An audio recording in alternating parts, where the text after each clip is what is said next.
The receipt I found in my husband's pocket the day after our wedding showed me who I really married. The Bali sunset was melting into the ocean on the final evening of our honeymoon when Michael handed me his jacket. Can you hold this while I grab us drinks? Nothing unusual about the request. We'd been passing jackets and bags back and forth all week. As I folded it over my arm, something slipped from the pocket, a crumpled receipt. I almost tossed it without looking, but the restaurant name caught my eye, Giovanni's Bistro. We hadn't eaten at any Italian restaurant on our honeymoon. The date on the receipt was the afternoon before our wedding. Curious, I smoothed it out. A $312 lunch charge with an order of oysters, 2 filet mignons, and an expensive bottle of champagne. At the bottom, scrawled in Michael's handwriting, "Last hurrah before the ball and chain. See you soon, parent, can't wait." My stomach dropped. We had been together for 3 years and not once had he referred to marriage as a ball and chain. More troubling was the "see you soon" pertle. Who was he planning to see? When Michael returned with our sunset cocktails, I handed him the receipt. "This fell out of your pocket." His face cycled through confusion, recognition, then carefully constructed neutrality. "Oh, just a work lunch before the wedding. You know how crazy that week was. A $312 work lunch the day before our wedding. When you told me you were meeting your groomsmen to pick up tuxedos, my voice was steadier than I felt. And who exactly are you seeing soon?" He laughed, but it sounded hollow. "You are overthinking this. It was just lunch with the team that night. While Michael slept, I did something I'd never done before. Patal, I checked his phone. The text thread with his assistant Rebecca contained a photo of that same receipt with the message, 'Had to use the company card for our lunch. Worth it for our last private celebration.' Tokyo hurt where Michael had an unavoidable business trip scheduled 3 weeks after our honeymoon. I spent our last day in paradise in a fog of disbelief, mechanically packing and smiling for airport getting. While my mind raced through options, I needed more information before confronting him. Back home, while Michael was in the shower, I called his office and asked for Rebecca, pretending to be from the corporate credit card department. "I am following up on a charge at Giovanni's Bistro. Can you confirm this was a business expense?" "Oh," she hesitated. "That was a team lunch. Which team members attended? We need it for our records."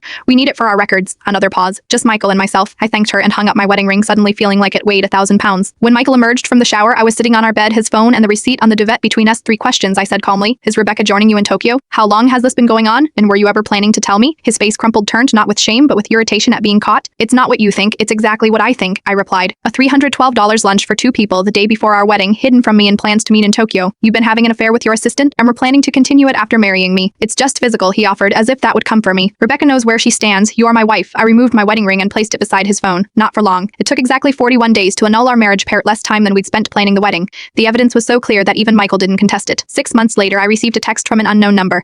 "This is Rebecca. He's doing it to me too, now engaged to some girl from finance. Thought you should know." I thanked her for the information, then blocked the number. Some receipts aren't worth keeping. Last week, I finally went on my first date since the annulment. When he offered me his jacket as the evening cooled, I instinctively checked the pockets before putting it on. "Looking for something?" he asked. "Just making sure to. Here's nothing in there I should know about," I replied honestly. He laughed. "I believe in keeping receipts only for tax purposes, not for secrets. Sometimes the most expensive lesson is the one that saves you from a lifetime of greater costs."